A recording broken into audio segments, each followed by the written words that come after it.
Prince ஜுவல்லரியின் volt gold exchange Mela. உங்க பழைய தங்கத்துக்கு இப்போ நிறைய மதிப்பு.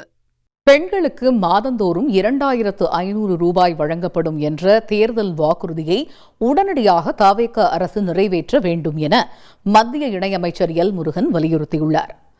அவர் வெளியிட்டுள்ள அறிக்கையில், ஜூன் மாதத்திலும் பயனாளிகளின் கணக்கில் 1000 ரூபாய் மட்டுமே வரவு வைக்கப்பட்டுள்ளதாகவும் 2500 ரூபாய் எப்போது வழங்கப்படும் என தவேக அரசிடம் பதில் இல்லை என்றும் கூறியுள்ளார்.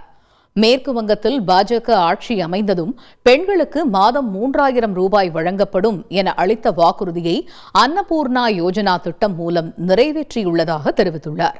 தேர்தல் காலத்தில் உணர்வுபூர்வமான பேச்சுக்களால் மக்களின் நம்பிக்கையை பெற்ற முதலமைச்சர் விஜய் தற்பொழுது மக்களின் கேள்விகளுக்கு பதில் சொல்ல வேண்டிய கட்டாயத்தில் உள்ளார் என குறிப்பிட்டுள்ளார்.